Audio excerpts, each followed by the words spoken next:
Very good evening, everyone. We're very glad to welcome you tonight for our series on the language of intellectual property law.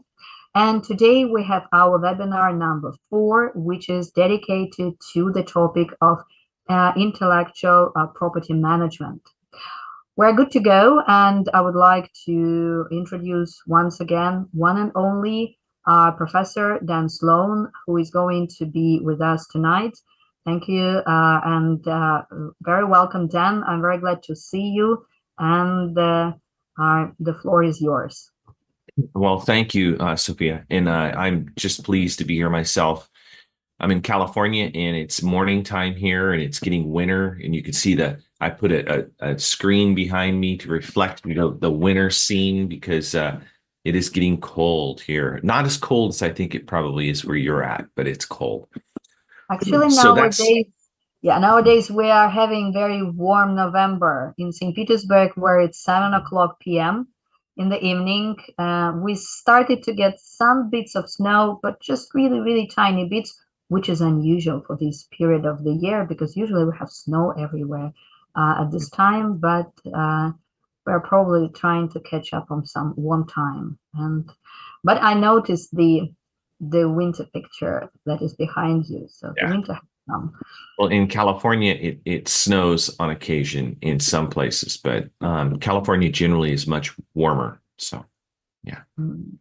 Okay, well, we're in our course again, and I don't know if you have this so that people can scan or connect on the link, but I have the QR code here. It's very similar to what we've done in the past, to where you can engage in the class by just scanning with your phone, and then along the way, after a few slides, there will be some questions that you'll be able to answer and see how you perform, understand the language, the English language, and the legal language that is going to be introduced.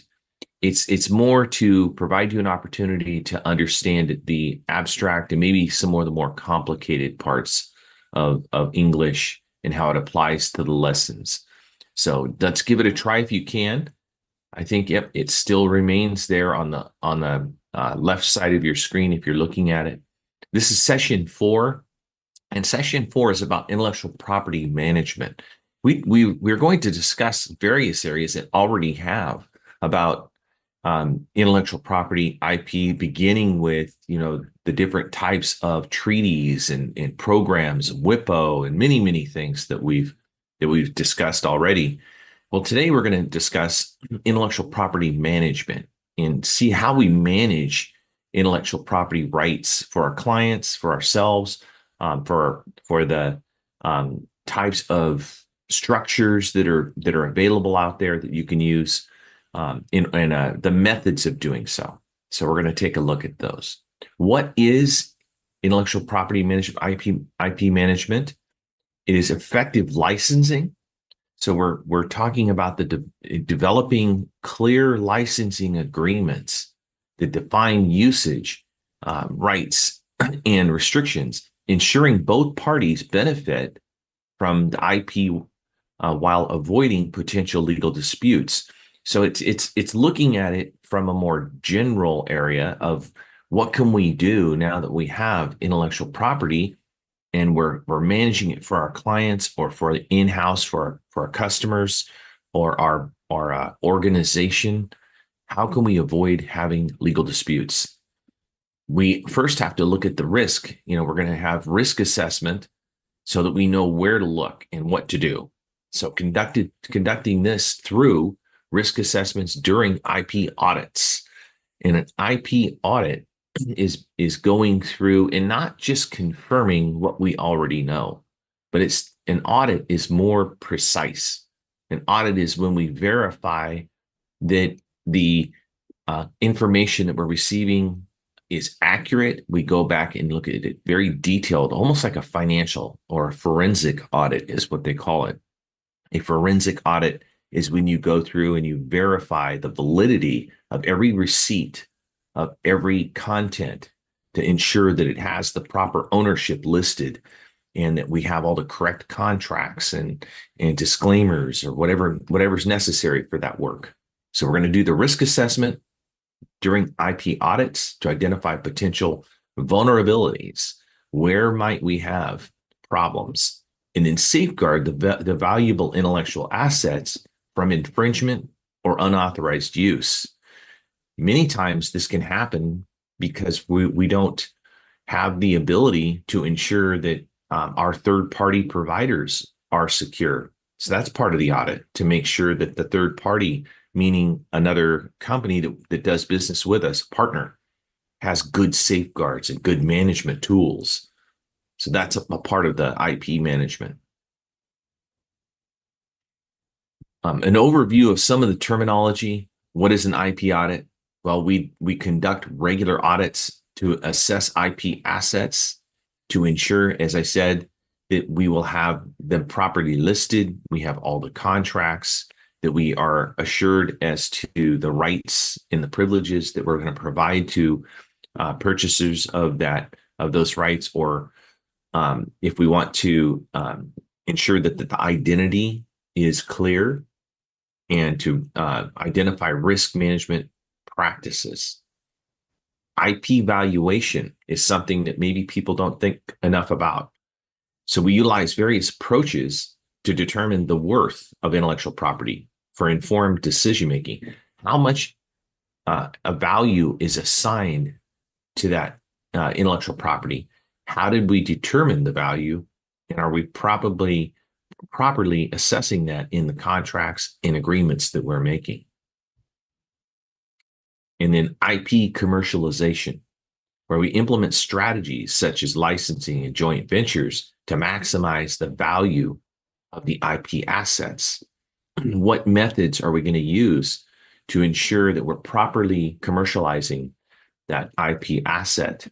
To provide it, we want it to be transparent. We want it to be available, exposed to the public, or to whatever end user we decide, but we need to ensure that it's available to them on the platform that we feel is appropriate, and that we have the proper exposure.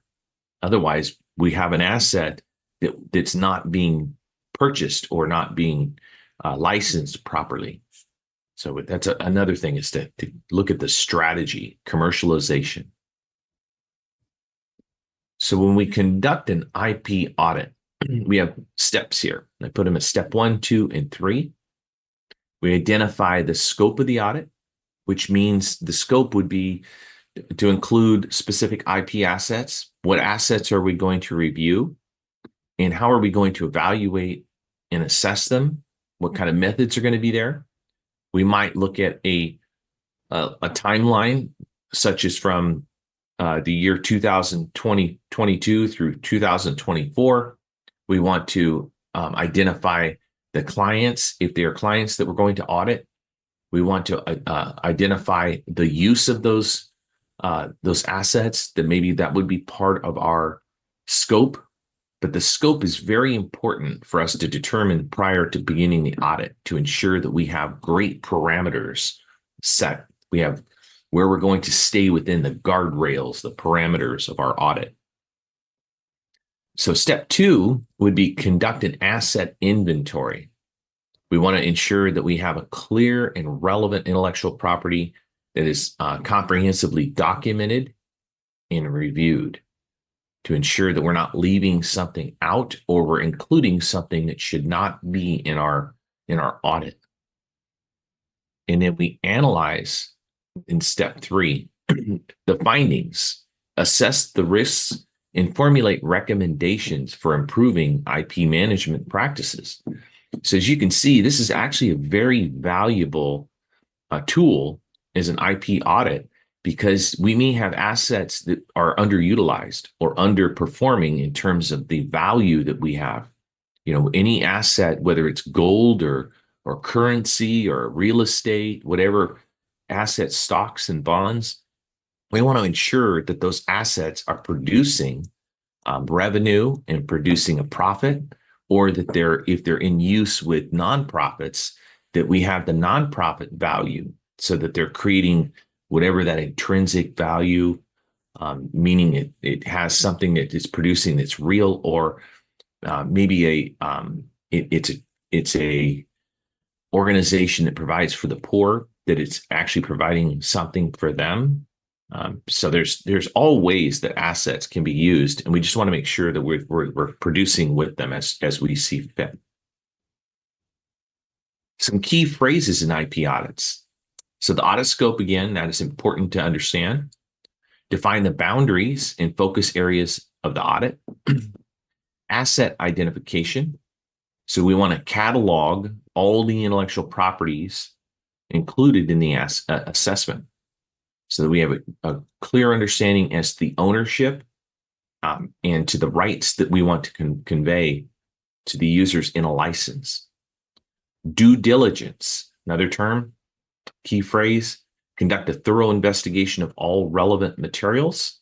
It's our duty, our fiduciary duty, to ensure that we're doing that due diligence. Risk assessment, again, to understand where we're vulnerable, evaluate potential threats and the impacts on the IP assets. We have report generation.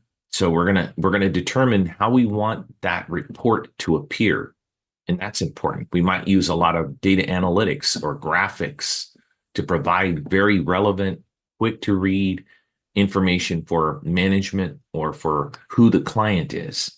So we're going to want to understand how we can make it as best comprehensible as possible for that report. Compile the findings and analysis into a comprehensive document. And again, you would need to know who the end user is for that document so that you know how to best prepare it. If it's for people that are, maybe they don't know much about the law or IP, they're management executives, but they're not schooled in art or law. We want to be able to help them understand how to read this report. Action plan. So we're going to develop strategies to build identified issues and weaknesses. And an action plan is different than just a report. An action plan is where we provide people with steps of what they need to do next. Here's what you're going to do. Here's the timeline that we're going to do it in. Here's the checkpoints along the way to say, okay, when we reach this level, here's what should happen. On a certain date in the future, we should be here. Those are great action plans. We want to be able to put that in so that we can identify weaknesses and then come up with solutions and have those available in case they're needed. Stockholder engagement. Involve necessary parties in the audit process and findings. And many times it's a step that's forgotten. So stakeholder engagement. So the stakeholder is a little different from a stockholder. The stockholder is also a stakeholder, but a stakeholder includes government, it includes the company, consumers, employees. Anyone who is impacted by the decisions that are being made is a stakeholder. So it could be the environment, even. It could be other things that are included in this. But we want to have stakeholders so that we don't end up with potential risks of litigation because we overlooked something, maybe something glaring and obvious, and we just didn't think about it. So if we include that in this step, we'll be able to say, oh, we do need to make sure that we're complying with cultural issues, maybe in certain areas of the world, because that IP may not be allowed. We're violating the local regulations by having something out, or taxes or something. And in follow-up procedures, establish ongoing monitoring and evaluation mechanisms. So how are we going to follow up? When will we follow up? Setting up a schedule for a 2-year check or a 5-year plan or something. It's probably going to be sooner than that, but you want to ensure that you have a set pre-scheduled follow-up procedure so that even if we think nothing will be wrong, we go through and we verify and validate the process, see where it worked well. Maybe improvements could be made. Maybe everything worked very well and we just leave it as is. But usually we find that, we do need to improve. And here's what we're going to do next. Okay, so we have our first questions. If you'll go ahead and log on here, use the QR code that's here. I'm going to ask it. I think there are 3 different questions, and we'll see how you perform on the. We've got Lexi there, Oleg, Anna, starting to come in quick now. Dasha, Natalia. And I wanted to say that we put the link for the presentation to the email that was sent to you as a reminder, so you can find it there. So, and you are very welcome to join in, or you can just watch us, but it's always fun to get engaged. So, and Fun to to get see engaged, and there's no real foul or harm done by playing, and it does help us understand where we need to do better for our evaluation. So we know, oh, we need to cover this area better. So that part's good too. Okay, so I'm going to start the quiz, and there are 45 seconds just to kind of give you a lead on what we're doing. So you'll have 45 seconds when I open it. I'll read the question and you'll have the answers. Sometimes there's one answer. Sometimes there's more than one answer. I did make it so that they are not all E or the last one anymore. So it'll be more challenging this way, but it'll also be fun. Okay. Are you ready? Yeah. Here we go. Which of the following best describes the importance of conducting regular IP audits? To generate revenue through aggressive commercialization of all IP, to create a legal framework for new product development only, to focus solely on identifying and eliminating risks associated with IP, to evaluate potential threats and impacts on IP assets and improve, or to ensure all intellectual property is actively utilized and marketed. Okay. So you have those in front of you on your phone, and I believe that you can actually see them better than I can see them here. It cuts off a little bit, but you can see them. Everyone has answered. Very good. Okay. Most people have that one correct. To evaluate potential threats and impacts on IP assets and improve.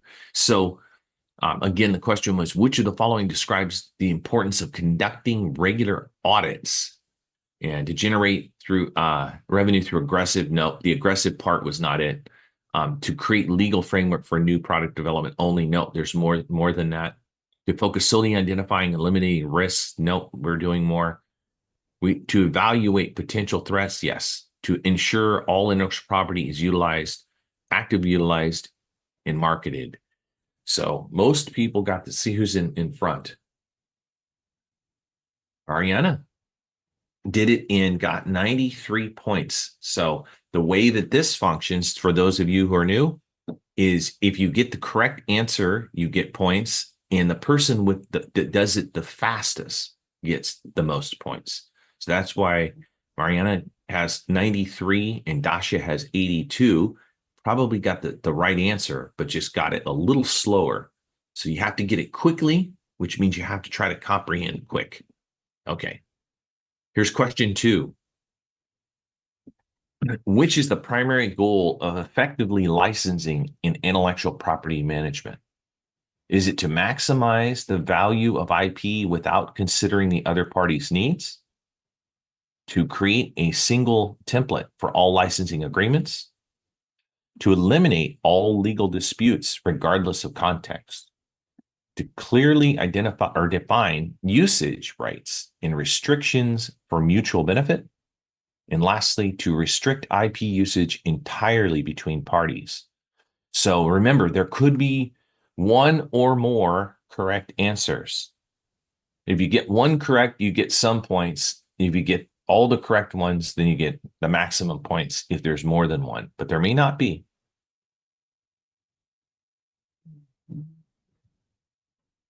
Okay, just one answer on this one. And I didn't mean to trick you. I just wanted to see how you would do, because there are some that will have more than one answer. Okay, so the correct answer, which is the primary goal of effective licensing in intellectual property management, is to clearly define usage rights and restrictions for mutual benefit. That mutual part is important. And the last one, oh, let's see who's up there in front now. Okay, Natalia moved up, and we've got Marina and Anastasia and Anna again on the bottom there, but moving up 140 to 180, and then we have others pulling up the rear. Question 3. Which is the primary purpose of conducting an IP audit? Some of these questions are similar. Let's see what the answers could be. To conduct market research on competitors' IP strategies, to assess employee compliance with company policies, to identify potential new market opportunities, to generate profits through immediate commercialization, or to evaluate and enhance IP management practices. So I hope this vernacular is getting familiar to you. Mm-hmm. And what I've just noticed when you were moving the arrow, I could see that actually you can call someone from I the know, list. I know, And I I'm know. like, oh my goodness, Lord. Like, hello, yes. Get them on the line. Okay, looks like we have, wow, everybody got it right. That is amazing. Congratulations. Well done. To evaluate and enhance IP management practices. Very good job.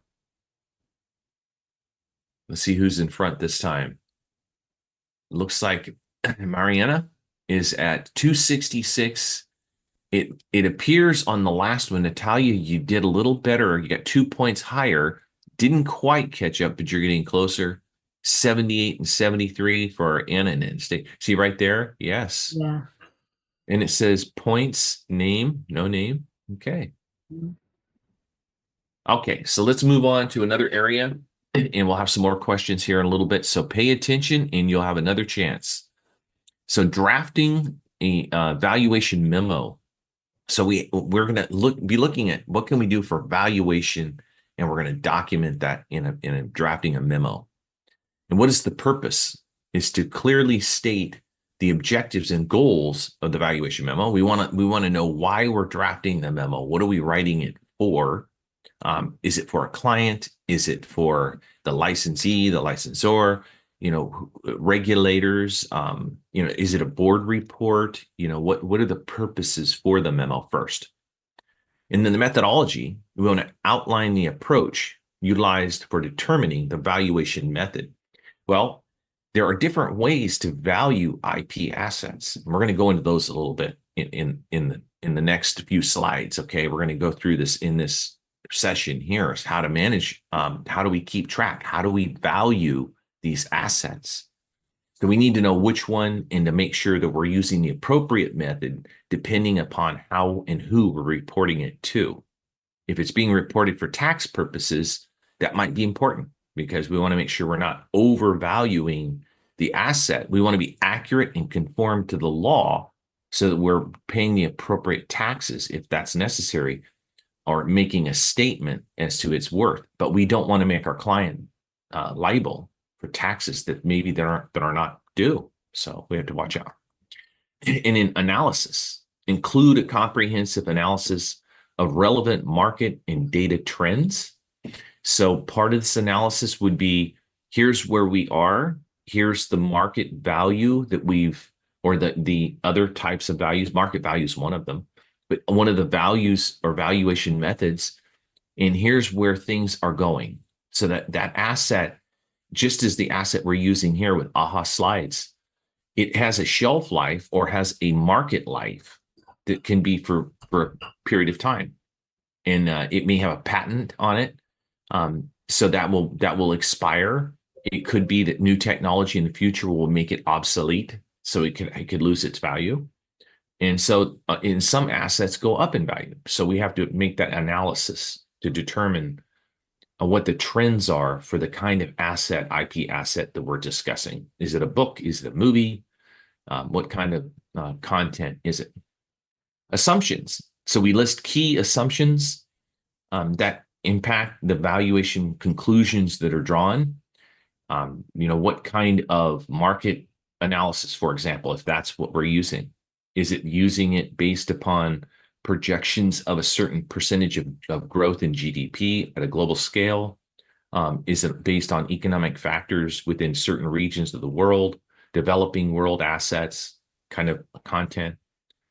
So that would be something we'd have to announce. What are the assumptions we're basing our analysis on in valuation and in findings?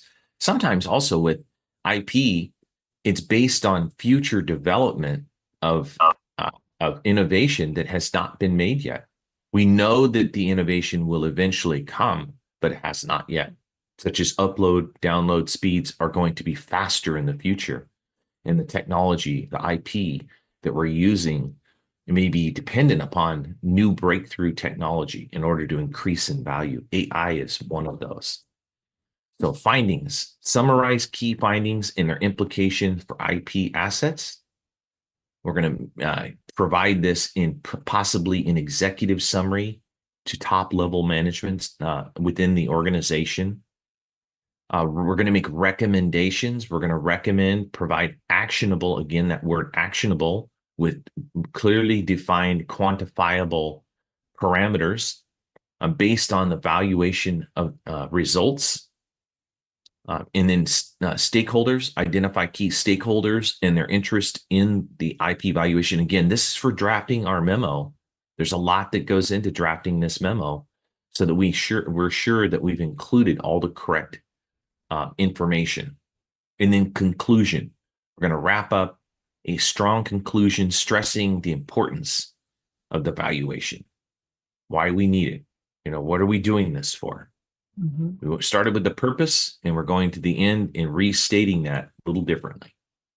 Can I ask a question, please? It's a silly question. Sure. What's the difference between valuation and evaluation? Or it's just similar and it's just like formal is formal, or just another word? For valuation, and to make sure I heard you correctly, evaluation. Yes. Okay. So evaluation is something where you're evaluating something based upon maybe many different parameters. Like your child as a student will be evaluated at school based upon their behavior in the classroom, their grades, how well they do in various parts of math and English or Russian language skills, art, math, or whatever. Well, music. So in valuation, we're simply looking at the market value. So we're monetizing it. So with valuation, it's more directed towards a currency or something that we can quantify in economic terms, financial terms. Okay, thank you very much. So the evaluation is more broad, much, much more broad, or could be. Yeah. Okay. So valuation and you would go out, and if you're a realtor, you're going to go out and you're going to do valuations of homes, for example. You're not going to look at necessarily look at the construction methods and stuff like that. You're just going to say, this is what it's financially worth. The equity. In evaluation might be the whole home, the neighborhood, the schools, many different things, more than just the value. Yeah. Thank you. Okay, very good question.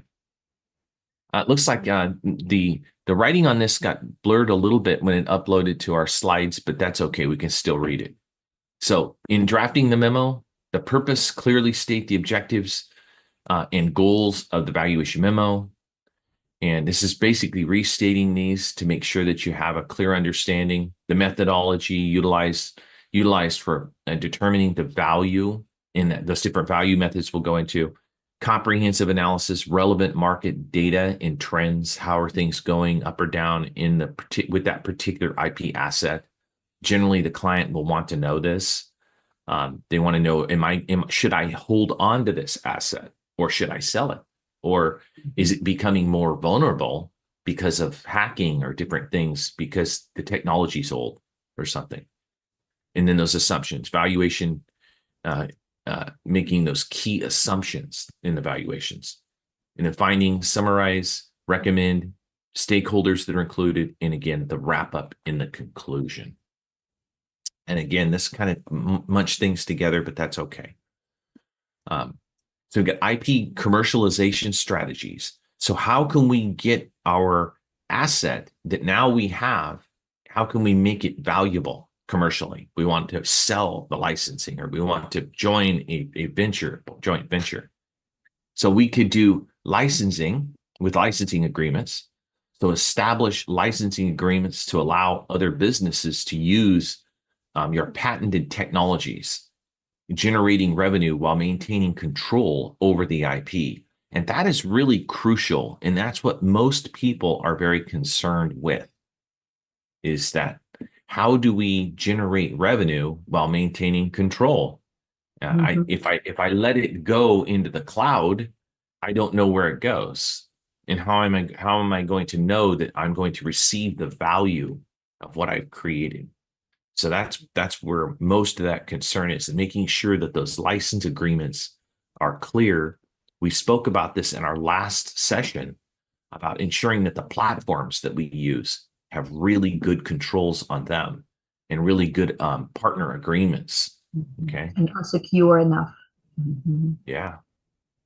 So technology transfer, implement technology transfer initiatives to share innovations with industry partners, enhancing collaboration and generating additional income through such partnerships. So in this case, we may have new technology, or they may have new technology like this AHA slides. And I know that things change all the time. Every country, I've lived in various countries throughout the world, and I've had the pleasure of doing that. I love culture and food and animals and language and music and art. I love all that. So theater, all that's wonderful. But what I've noticed is in every country I ever visit, the links are broken to certain things I would really like to see at home. I can't see something, a movie, or I can't get a hold of a certain platform. They disconnect. They work, then they don't work. Then they work again, then they don't work. So that gets frustrating. But as technology evolves, we want to make sure that there's collaboration. And that collaboration may mean that you need to have a liaison. And if you know what a liaison is, yeah, a liaison may be new to some people. It means that you have somebody who's in your organization that might work with government, work with regulators, work with various groups and organizations to help collaboration so that these new platforms can be used, just like AHA slides or a Canvas or a Blackboard, many different technologies, because sometimes the licensing agreements between countries is delayed or paused or stopped altogether. So that's what this is about: technology transfer in a good way that secures the technology and allows it to be used more. Because the more use, then the better for everybody, because everybody gets more enjoyment and there's more revenue. Everybody shares in the profit. And then joint ventures. So form a joint venture with other companies to leverage complementary strengths, sharing resources, and accelerating the commercialization of new IP. And many times, countries and organizations will require that there be a joint venture if there's going to be use of that IP in a certain region or certain area. And there's various reasons for that. The obvious ones is because maybe it's the law. So the EU has very strong laws and very strong opinions about who can use content in their region. So you have to almost partner with somebody there in order to provide that service in that area for those. Same thing with China. China is a Mhm. very, very large market, and people would love to go into China and sell their IP and other resources there, but there are certain restrictions, and you almost have to have a joint venture with the Chinese government in order to do business there. So that's another way, but it doesn't mean it's negative. We make Teslas in China; those are not IP, but sort of they are as well. They're a computer on wheels. So Mhm. um, yeah, so those joint ventures are important. The next one is negotiating. So how about negotiating an agreement? How can we do that? So the top ones we prepare steps along the way. We gather information and determine the objectives. This could take some time to gather information, especially if you're working in another area of the world, maybe language. And my doctoral degree, I have many different degrees, but one of them is in business and economics, financial economics in the Chinese currency. So many times when I was working with Chinese currency, it was in all of the languages in Chinese and Mandarin, and the Mhm. numbers were very difficult because maybe they were incorrect. So it was very difficult to get the right information, and to verify and confirm that many times can be difficult. So gathering that relevant information, determining what are the objectives of the licensing, and how it will conform in that local environment that you want to use, or regional environment. Engage. So we want to initiate discussions with the other party involved, and include them in this collection of information and data. Make sure that we have a good cultural fit. The purpose: present licensing terms and conditions for consideration. Do this early on so that we don't waste a lot of time. We may get to the end and then they say, oh, wait a minute, we didn't realize. So we want to be Exactly. upfront. Yeah. Mhm. And that way there can be clarification, or we can stop if necessary. That would be the worst, but maybe not. If things can't be worked out, we want to know early. Then we can negotiate, discuss, and modify terms to reach mutual agreement. We do a draft, create a formal licensing agreement with all the terms, and then we can go back and revise in order to fit all of the regulatory and corporate or legal terms and conditions that we want to put into our agreement, and then finalize, review, sign, and implement the licensing agreement. And if you see, we're going back up to number one again, and we're for the next iteration, because on the contract, the licensing agreement, it'll most likely have an ending date. And so we want to pre-establish that, so that we can begin negotiating in 2 years after the end of the agreement. This happens many times with IP that is for like movies or series on TV or something, because those are licensing agreements and they only last for a duration of time. They're intangible assets that are out there in the cloud, and then we have to come back and prepare again. Say maybe things have changed culturally in the new iteration, in the new move to where we're going to have to change things. The IP commercialization case studies are something that really are valuable. And I bring this up because I put together a couple. We don't have the ability to really go into them in depth right now because we're on the format we're on. But I'm going to send one in particular to Sophia, and then she can distribute it out to you. And it's a case study to where you can read it, and then it has some comments and questions on it. And then I put it together so you can maybe get an idea of how others have dealt with issues. And that's really what you want to use case studies for, because we don't want to have to face the same problems somebody else faced already and make the same mistakes. We want to learn from their mistakes. So case studies are invaluable. Companies struggle to maximize IP profit streams. Okay, so how can we improve that? What has somebody else done? And they've already, like they say, don't recreate the wheel, right? So we don't want Mhm. to recreate the wheel. We want to read as many case studies as we can in areas of law, in areas of IP, to help us do a shortcut. There are solutions that are offered. They implement robust licensing and partnership strategies, things that are very strong that you can do. And then what are the benefits? Increased revenue, market competitiveness, and achieving the success and goal of whatever that asset is supposed to be providing. So again, approach, we're going to analyze assess the value and potential of IC assets. We're going to develop, we're going to create a comprehensive commercial plan. We're going to 3, engage, identify, and approach potential partners.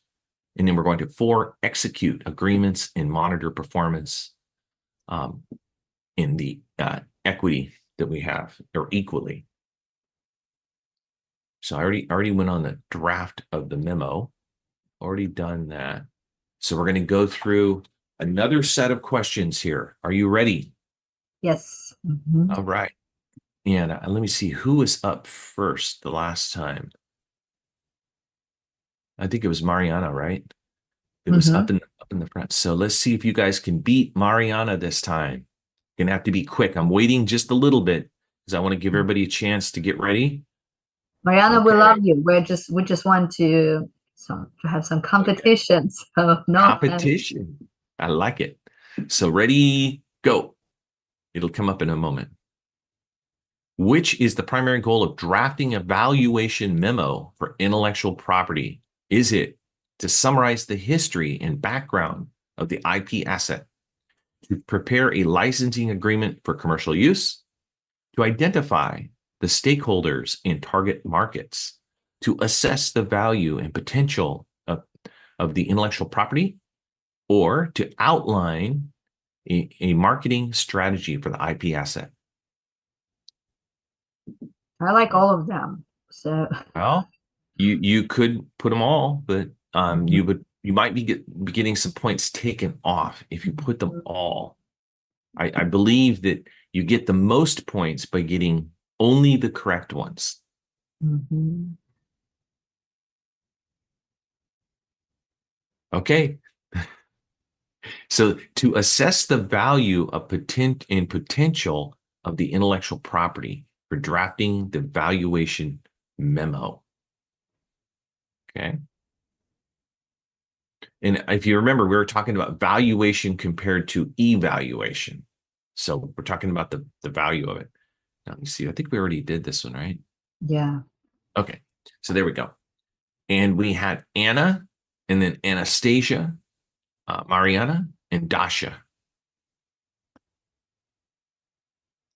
IP commercialization strategies. I think we've already done Well, that. yeah. Yeah. Sometimes it will repeat.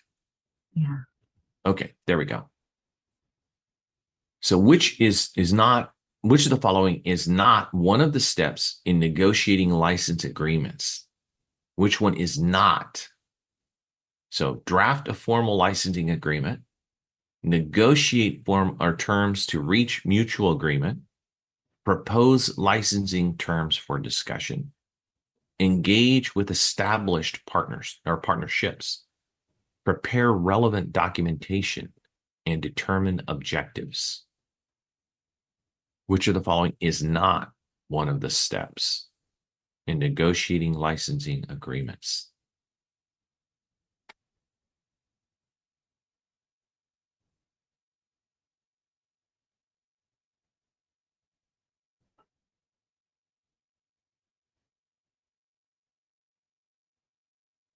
So engage with established partners. The steps that we have for negotiating is to negotiate with whoever it might be, not just with established partners for drafting that agreement. See who got that one right. There we go. So we have Natalia up on top, Anna, Mhm. Anastasia, How do you say that one? Liuba? Luba. Yes, it's Luba. actually a short name for Любовь, which is love in Russian. So it's a very beautiful name in Russian. Mhm. And then Marina. Question 6. What are the key components to include when drafting a valuation memo for an asset? Are they the assumption and findings, launch strategy and marketing tactics, market size and economies of scale, visual design and branding, purpose and methodology? Which are key components to include when drafting a valuation memo? Hmm. That is very interesting.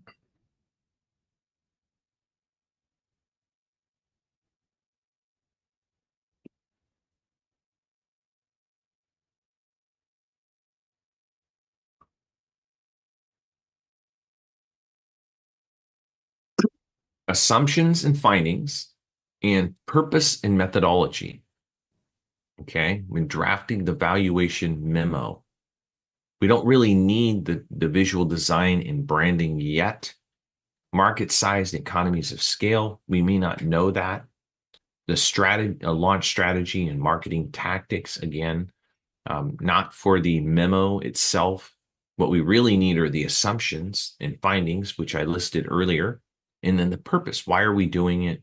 What methods are we going to use in order to accomplish all of these goals? So this is a memo. Natalia, wow. 403. You broke the 400 barrier. And Mariana's back up there. So she's gained back. Mariana is a woman, right? Female? Yes, yes, yes, Generally. yes. Mhm. Okay. She's got 88 and then 80, 66, and 46. Building effective IP management framework. So another thing we do is put this into a grid, which you have here. And I think I did. Yeah, I did it in Russian as well. So you've got a grid here that you can use to help define and put down the importance, the best practices, and maybe some of the challenges. So effective IP management framework that you can use, the components, key components. So outline the processes for managing the IP. The importance, it ensures a systematic approach to IP management. We're not leaving anything off. We're not forgetting anything. It may not apply, so we just check the box saying does not apply. So we can use this as a very systematic approach. Best approach is regularly assess and update the framework to make sure that it is giving you adequate information and you're not wasting valuable time as well. And then challenges may require continuous resources. AI, again, artificial intelligence is helping to help us go through and constantly reevaluate these things, especially in the legal field, medicine, engineering. There are certain fields where intellectual property, IP, as well as AI, are coming together very strong and helping make it much, much more efficient. Another type, strategies for success. So focused on aligning with business goals. So we want to make sure that we're heading in the right direction. We can be going very quickly in the wrong direction. And that's bad. So we have to assess that are we going in the right direction with our IP strategy or our IP strategy, and then make sure it aligns with the goals of the business. And then importance, enhances market competitiveness. We don't want to be competitive in areas where we will lose money.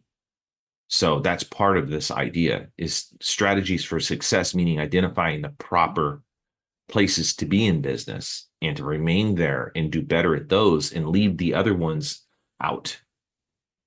And then best practices involves regular stakeholder engagement. And it may be that culturally things will change so that we need to go further with something or back off, maybe not do as much. Balancing innovation and protection. Again, if we look at AI, that's a big issue right now because AI will break privacy. It can discriminate. It can do many things unethical that people would not do, but AI will do it. So that's a concern. Collaboration aspects. So include cross-functional teams. We want to collaborate to make sure that we do something. AI, again, will take jobs away. And we want to make sure that we're collaborating with all the cross-functional teams, that we're not creating problems for other areas within our organizations with our IP management, or that we're doing something that maybe shouldn't be done for cultural or legal reasons in certain areas. We don't know everything, so we have to make sure we're collaborating.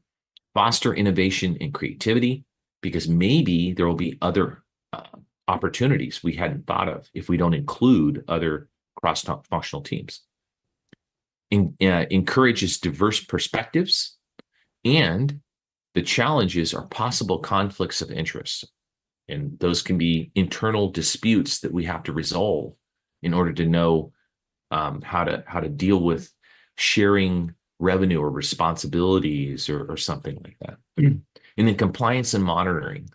Compliance and monitoring Again, ensures legal adherence and risk management. The importance is that mitigates the potential for IP disputes, either arbitration, mediation, or litigation. We want to stay out of those by having those addressed up front. In making sure that we are conforming is important by monitoring and compliance. Involves audits, back to the auditing again. And it's extremely important that that audit function be there. An audit function would be that this is what we normally do in audits. This is what the strategy and the policies we follow. And then in the challenges are evolving legal landscape. And as we know, the law always changes. So you have to make sure that in that compliance and monitoring that you're using the newest methods of ensuring that you're complying. And if you're not complying, to ensure that you inform regulators at times, not always, but when there is a breach, that it was unintentional, something may have happened, if necessary, so that the material impact of non-compliance is understood by you and your client. And if regulators need to be involved, then you need to inform them. So those I are would all like, key. and I would like to thank you very much for this grid, because in terms of language, because very often what I can see in terms of language is that, well, being a teacher, that very often we would use nouns like importance, market, competitiveness.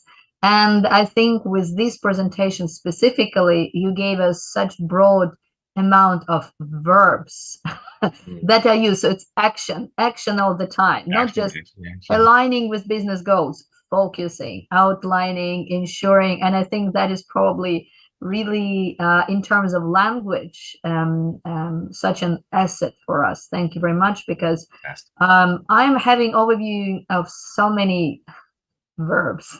So about mitigation. So it's more action. I think it's very, very interesting practical approach to giving presentations. Thank you very much for teaching us this. Also, as well as the information that you're providing, because it's conferring it in a way that I think communicates well and concisely. Sometimes we can try to communicate too much, and that's where those verbs are practical, implying action. Yeah, it's really like giving like. Is this accurate? Yes, absolutely. So it's like it encourages you to do action, not just to look at it as a prose, so as like a noun, like do it, just do it. Thank you very much. Okay, and again, the slides will be available after the lesson. So I don't know how you're distributing those, but yeah, we do it. So we usually send it after the lesson, so to everyone who signed up, and plus we upload it onto a website. So even if someone didn't sign up, so they can always have access to the official webpage. And there is like every class, and there is a link to the video, to the presentation, and to the vocabulary list that you sent. So, and it will stay even after our series is over. So those who want to, you can use it. So it's a small sort of MOOC course. So, you really create a comprehensive, I would say, package for everyone who would like to get back to this course or use it in the future, or this series. They can always look at the presentation, the video, and then the vocabulary. So, and it's all there. So it's forever. We'll have the quizzes available too. So getting there. So applying IP management organizations, thank you, Sophia, by the way. And applying IP management organizations, key organizational context. So we have to know, are we working with a corporation? Are we using it in nonprofits, or are we using in research? So those are three key areas. So utilizing IP for competitive advantage and innovation, that directs us as to how that IP is going to be utilized, whether it's in a nonprofit, managing IP to support mission-driven objectives effectively. So maybe it's helping to cure a problem that society has, clean water, that IP can be used to efficiently direct um, uh, processes or to inform people through communication. And then research, obviously, if we were going to use the IP in the research context, but we wanted to ensure that it doesn't breach into commercial use for profit, like in a corporate realm. So those are key categories that we need to know, or organizational contexts that we need to know. In designing an IP policy, so designing policies mean we need to assess and evaluate. Again, we have evaluate in here, not value, but to look at everything. So evaluate current IP assets and identify gaps in management. So are there areas that we're not effectively utilizing, or is it that we're overemphasizing parts and we need to readjust those? Engage. So we're going to involve the stakeholders to align policies with overall business goals. We're going to monitor, regularly review policies to ensure compliance with legal requirements. And then a key component here is constant education. So like we're doing right now, right, is to ensure that people have the knowledge on how to best use these policies in order to benefit their clients. Provide ongoing training for employees on IP policy adherence. And corporate structures. So IP management framework in the corporate, nonprofit, academic, and then also government use. So integration of IP in the corporate governance process. For nonprofits, it's focus on IP for social and cultural initiatives.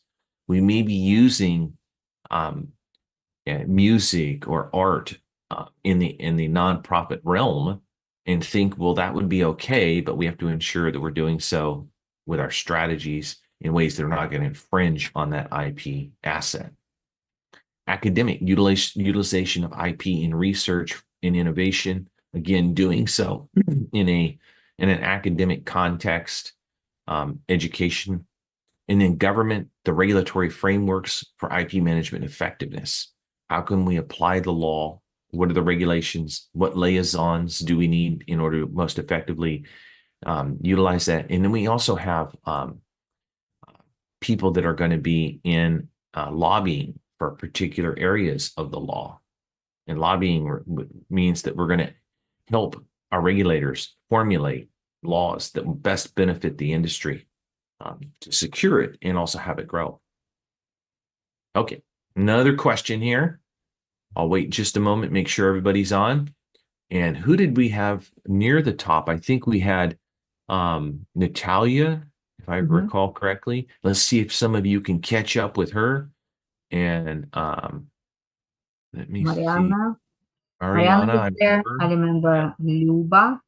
Luba. Yep. And then we got a 1111. Singles Day. Okay. Question number 7. Which of the following are key components of an effective IP management framework? Comprehensive legal compliance checks, regular assessments and updates, ignoring stakeholder input, randomized IP strategies, and outlined processes for managing IP. So let's see how well you comprehend this lesson here. Which of the following are key components of an effective IP management framework? I'm interested in the expression randomized IP strategies. Let's see what happens here. 3, 2, 1, go. Okay, so randomized definitely is not there. And randomized just meaning, we'll take it as it comes. And that's not part of having a framework. The framework is to establish context conformity. So we don't want random. That's one of the things. Ignoring, we don't want to ignore stakeholder input. That may lead to legal liability for our client. in non-conformance. So we don't want that. We do want an outlined process for managing IP. We do want regular asset assessment and updates and comprehensive legal compliance checks. Those are certainly real. So everybody got, or most people got the correct answers, and nobody got the wrong answers. So that's very good. Let's see who's out there in front now. Wow. So Dasha moved up a little bit, got a 92. Natalia stayed in the front, but got a 50. So she's doing well, but got to keep up there out in front. And then Mariana with an 84, and Anna with 61, and others that are trying to catch up and defeat them. Ready? Number 8. What is the primary benefit of developing a structured IP management framework of an organization? To enhance, or it enhances the organization's alignment with business goals. It allows unrestricted sharing of IP without concern. It completely eliminates all legal disputes related to IP. It guarantees immediate profitability from IP assets. It ensures a systematic approach to managing IP. So there may be one or more correct answer. And I was also looking at the language that you've been using. There are so many words that I use as synonyms: conformity, alignment, compliance, adherence. So all of these interesting vocabulary. Yeah. So there were 2 correct answers. Others were kind of there to make you think they might be correct, but yeah, it allows unrestricted sharing. Well, that doesn't help. We need to make sure that we do have restrictions placed upon the intellectual property. Otherwise, we lose those rights. It completely eliminates all legal disputes. I don't know that there ever can be that. And then it generates immediate profitability. I wish we could do that, but unfortunately, that's not guaranteed. So those are not correct. Let's see who's in front this time. Did Natalia keep the pace? Yes. But the others are catching up. Okay, one more, and then we're going to move on to some more. What ensures systematic IP management?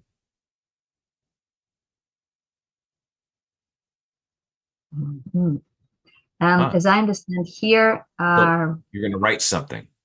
you got to write This something. is one of those where you're going to input your writing. It says participants are writing down here at the bottom.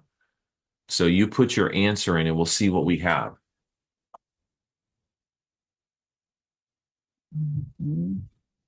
This requires you to use your English language skills for me. Yes, we should not forget to ask everyone to type in English. So Yes, not like that was my hopes.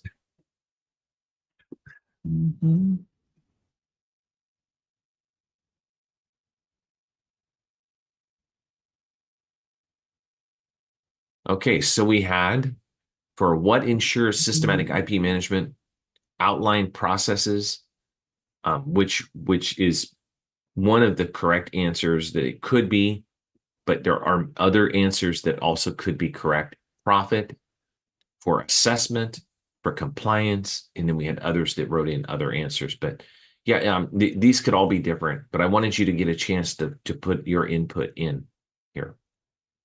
And we didn't get any points for that one because there's no way to really evaluate them that way. Looks like we have got another one coming up. What enhances market competitiveness? This one also allows you to write. So please write something in there. What enhances market competitiveness? What is market competitiveness? And how do we do that with IP? That is very interesting. Which synonym would you give for the word enhance? Enhance means it makes it stronger, makes it more. So it increases market competitiveness. So you want your IP to be stronger in the economy, stronger in the business place, right? Compared to the competitors. So we had aligning with the business's goals, partnerships, various product, analyze the market, and then we had 7 with other answers. So it kind of gives you an idea where other people are at with their thoughts, aligning with business goals. And again, if you remember, the reason that is one correct answer is because our business goal may be that we want to do something particular to that client or this business. And it may make sense if we weren't doing that to do something different. But if we have goals of doing one thing, we don't want to deviate and do something that takes us out of that. Otherwise, it may diminish, it may reduce our revenues, reduce the value of our assets because we're doing something that doesn't fit. Okay, so aligning with the business's goals is very important. We do want to talk to our partnerships or increase our partnerships if that's part of the goal. And the same thing with various products. Maybe we want to increase or enhance the products, analyze the market to determine how we can be more marketable or more competitive. All those are very good answers too. And it looks like still the same because there's no points on that one. Okay, so implementing IP strategies. Now that we've created our strategies, we've talked about those quite a bit here. Valuation and evaluation and how to create the framework and how to write a memo and put all of this information together. So how do we implement? And implementation is very important. We can have the best plan. And I meet many people all over the world and they say, Dr. Sloan, I have this amazing idea. How can I make it a profitable idea? It's like, boy, that's the hard part because everybody has ideas. Everybody. Mhm. And until you can get them out of your head and make them real, what value? Generate profit, what is Yeah. interesting. Yeah. How can you make it sustainable and viable? Those are 2 words, right? How can we make it so that we're not having to pay to have this idea exist, that we're receiving benefits, resources in return for the idea? So implementation is the very difficult thing. Everybody has ideas, but implementing them is challenging. Elon Musk, he went through something called production hell. This is what he called it. And it was in Fremont, California, not too far from me. And when he was first building the Tesla, he could not implement the ideas he had for electric vehicles in his head. He couldn't make them work. And part of the problem was he had too many robots. So too many robots, not enough people and workers, and it was happening too fast. So he was trying to implement that strategy too quickly. So he went and he slept on the factory floor. He's a billionaire and he's sleeping on the factory floor, trying to figure out what to do. So he could have lost everything because he had the wrong implementation strategy. That's why it's so important. You can have the best idea and you can fail because you did not implement the strategy well. So coming up with the strategy, formulating a comprehensive IP management strategy is what we've been talking about to this point. It's general in speaking about it because it has to incorporate many different moving factors. There's too many specifics for your specific client, for the IP involved, all the other factors involved, location, jurisdiction, all that. So that's part of what we're doing to this point. Now that we formulated the strategy, how are we going to make that work? So we want to ensure that it aligns with the broader business objectives. We can't just go sell our assets online, IP, or utilize them in ways that don't align with the rest of the organization. So we want to make sure that they align with our business objectives. The assessment.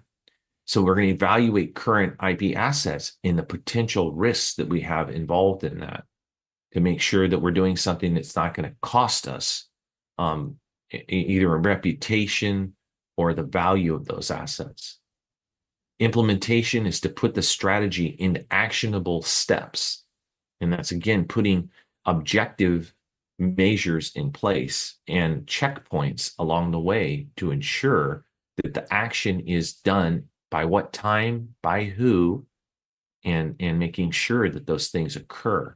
And what happens if they do not? So part of that would be to monitor.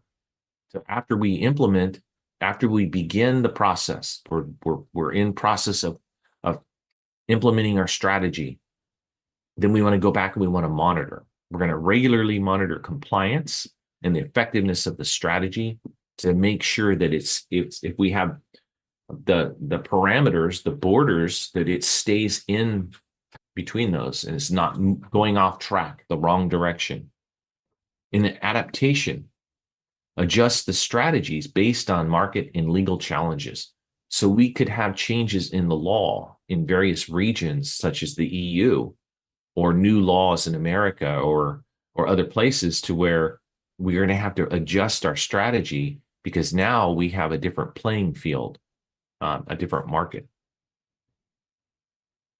The role of IP in innovation, we have the competitive edge.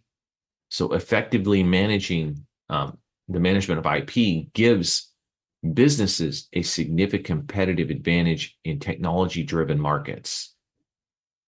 So that role of IP is extremely important, especially in today's world, where, as I spoke with electric cars, technology, the electric car is almost like a computer on wheels anymore. A lot of the revenue that Elon Musk earns at his various companies is on the licensing of those IP assets. So it's not just the sale of cars, but it's also the software and all of the IP that is created in the innovation process that helps. And if you're not licensing or patenting your content and your processes, then you could be losing out on all that revenue, and you will not have the sustainability to keep. Remember that word I just spoke about, to make sure that you have the revenues in order to produce profits, in order to continue to be a viable entity, to be an ongoing entity. Market expansion. So IP allows businesses to explore new markets by offering exclusive rights and protecting innovation or innovative products. Market expansion. Without IP, we could not do business in many areas of the world, simply because we don't have that option available to us without it. And then funding opportunities. Strong IP portfolios attract investors by showcasing innovation potential to reducing risk perception. So by showing that we have strong IP licenses and agreements, patents, the works that we have, brands in our portfolio, we're able to show confidence to our investors. That could work good in the stock market. It could work good when we're raising capital through bond issues, various methods. And then collaboration boost. IP management facilitates strategic partnerships, enabling shared resources for enhanced research and development efforts. So it is a benefit when you are doing business with a partner who holds very strong IP assets. That's part of the benefit of doing a partnership with them, and for them to partner with you. Those assets can be what we call synergy. You know that term? Yes. To where, We do. like, yeah, 1 and 1 equals 3, because you get more, because those, in many times, that's why the joint venture is created, is because the assets that each holds are extremely valuable, but they're more valuable when you can put them together. Right? You know, Dan, I think this presentation and this webinar today can be probably the best tool of converting lawyers who are not into IP to go into IP, because when you look at it, it seems like, oh my goodness, Lord, it's just so amazing. The future is after IP, and I think those people, we have some audience, I know some participants who are already in IP, or someone who's just interested in it. And by by our class today, I think we might have some people who would go and would think probably on specializing in IP, just because it seems really exciting. Amazing. It is very exciting, and I personally am very excited about AI. And we have a session coming up on this. But I use AI a great deal, and I spoke with you, Sophia, before the session began. I just created an IP and data science program that's going to be coming up soon. It's not open yet for here in America, but I'm excited because it provides opportunities for people to be more efficient and to be more creative and to do much better communication than they've ever done before.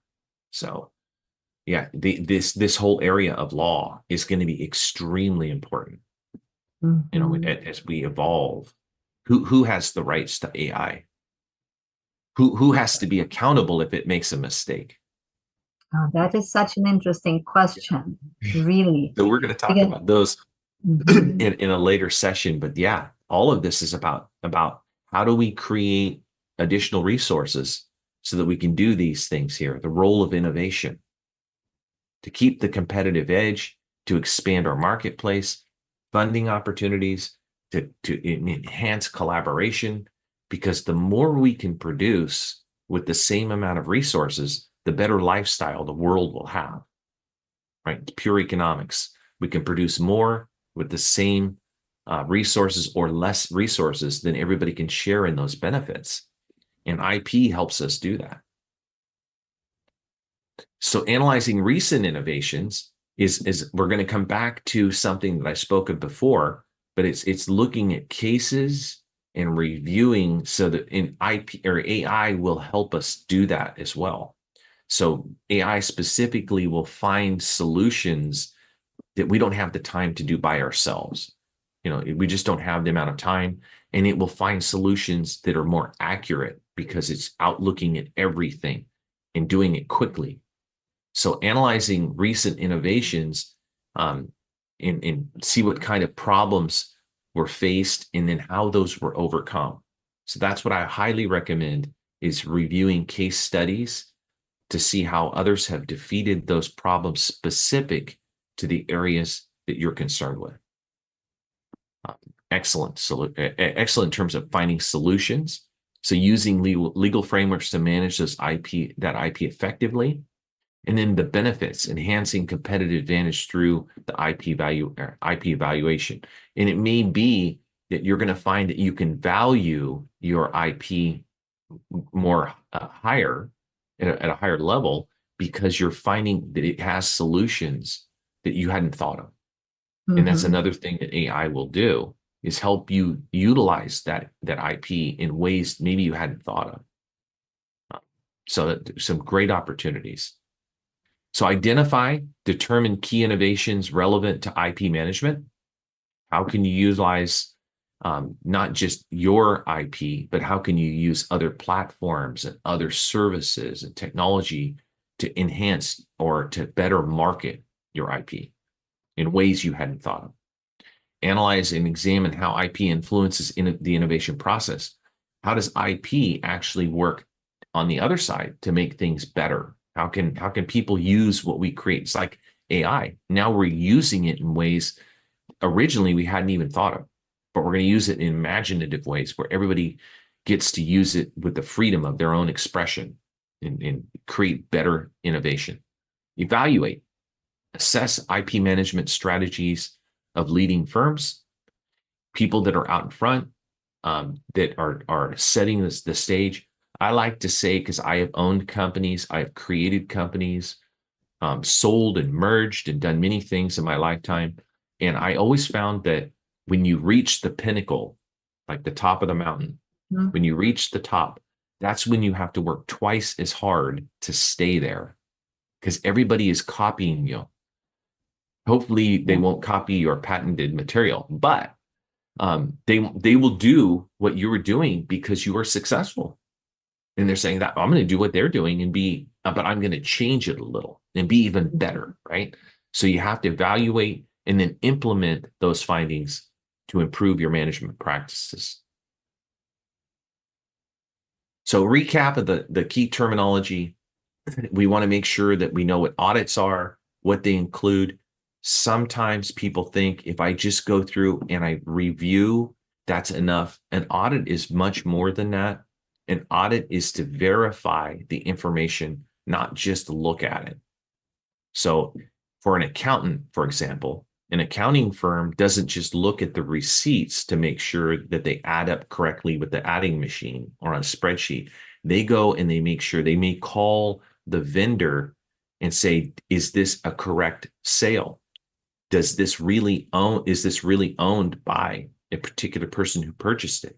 So they verify in an audit. So an audit is much more than just a review of the math. It's much more than that. IP valuation utilizes various approaches to assess IP worth for transactions. So that's a way to look at that in terms of valuation. If we were going to transact this IP asset, I would need to give you value for that asset. That's how we're doing it. IP licensing, explore strategies for effective licensing and technology transfer.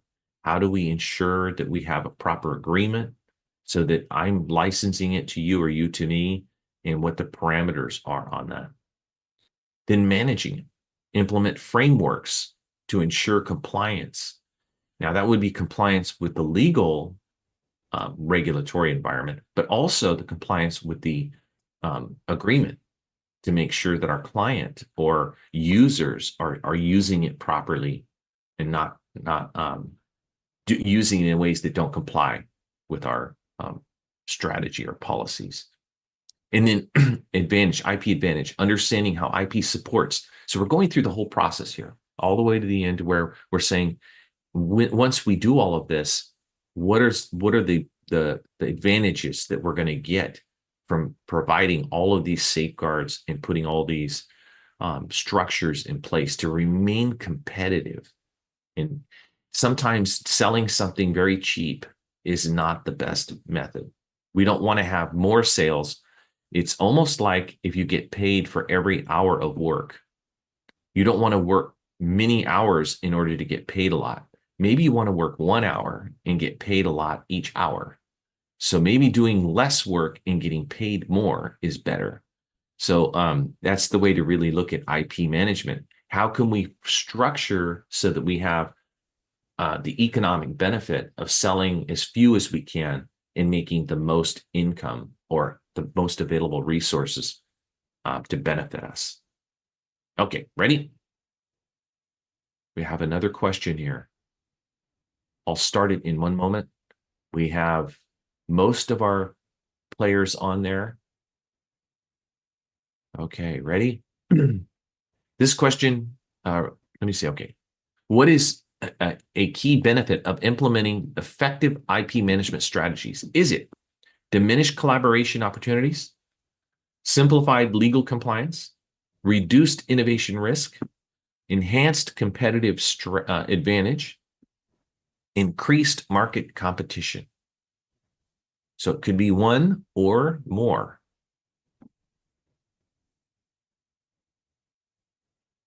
And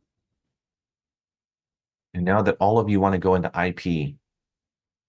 That actually, even me, I'm teaching legal English, but I'm looking at it. I'm like, that's where the future is. So I understand there are so many areas, but this one seems really exciting. Yeah, it is. And then robots and all that are interesting. Okay, so we have reduced innovation risk, okay, and enhanced competitive advantage. Most people got those correct. What we want is to have implementing effective IP management strategies that maybe don't increase the market competition from others. Is the way I looked at that. We want to reduce the innovation risk so that when new innovation comes in, it doesn't diminish the value of our assets. That makes sense. And then enhance the competitive advantage. We want to make it more competitive for our product, not less competitive. And okay, I just wanted also to specify that we have got 5 minutes left as I'm a timekeeper.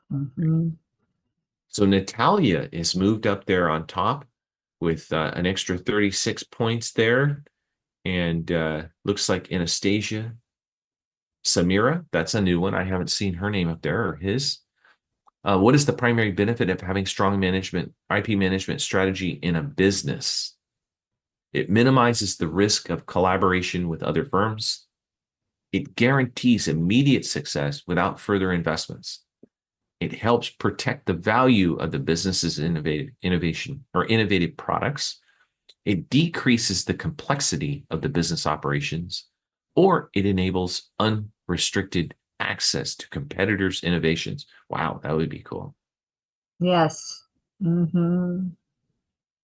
Especially unrestricted to innovations. Mm-hmm.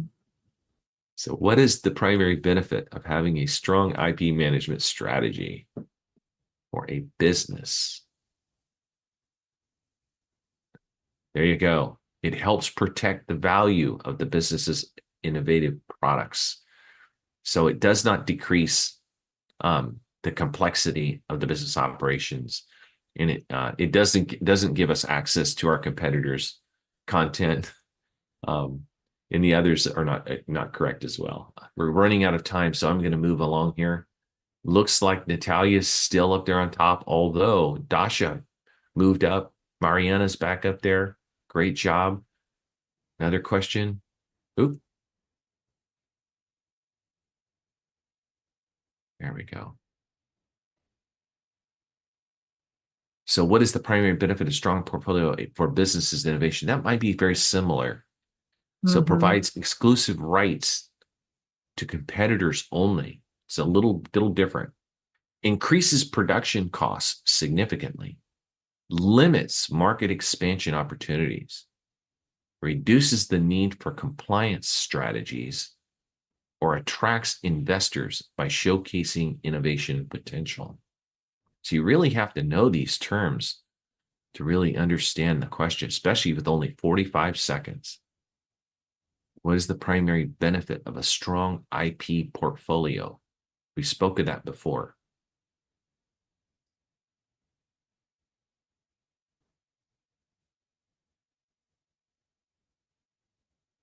There you go. Okay. Most people did get that right. Attracts investors by showcasing innovation potential. Natalia's still up on top. Dasha and Mariana are competing to get the second place there. Modern business. What is the importance of IP in modern business? We're almost out of time here. What I'm going to do is just move in here and say these will be available instead of me going into this because we've only got a minute or so left. And then challenges. What are the challenges? And I did a SWOT analysis on it. So if you're familiar with SWOT, strengths, weaknesses, opportunities, and threats, they're generally internal and external to the organization. And then ethics. What are the ethical considerations you might want to make? And some innovations in IP for automated audits, which is like AI, or cloud-based solutions, AI-powered valuation, which is really cool. So we're going to be moving into how can we get very precise valuations based on AI? And then data analytics, how do we process and provide information for decision makers very rapidly? And AI is helping with that too. And then there's some things for the future, data analytics, AI, and blockchain. And I'm not going to go into those. But I think we're down to the last questions there. So we've almost made it all the way through. Just a few things there at the end, which will be interesting and fun. And they'll come out in the slides that I'll provide later. And then I also have a case study, like I said, that I'll give that you can provide that has some really good questions to kind of illustrate how case studies can benefit you. Thank you so much. So, and I would say that the words of our webinar today were alignment and enhancing. Wow. IP and AI, I think these were really showing the way forward, I think, for the business. And probably, I think if we revise everything that we had today, that really made some effort on really understanding, I think, deeply our IP today. And thank you so much for giving us perspective, I would say. So by analyzing everything. Yeah, Well, that was thank you. very, very interesting. Thank you so much. And that was really exciting and very in-depth webinar today. And we have got 2 webinars left, and we're going to meet in December. So winter is coming in full swing, and we're going to meet on the 4th of December, and we're going to speak about infringement. That is a topic to discuss. So That will be a lot of fun to discuss what happens when your IP is infringed upon, what steps we should take, and how to deal with it. Mitigation. Yeah, it'll be Thank you fun. very much. And then there will be the very last. So we are building up. We're building up expectations, because our last but not least webinar on the 18th of December will be on AI. So yeah, and that is really exciting because that changes almost every day. We are getting faster and better and more exciting every single day that goes by with AI. So look forward to that. We look forward as well. Thank you so much. Thank you so much, Dan. It was an amazing class today. And we will send you the presentation. We'll also upload to the website the vocabulary, the case study.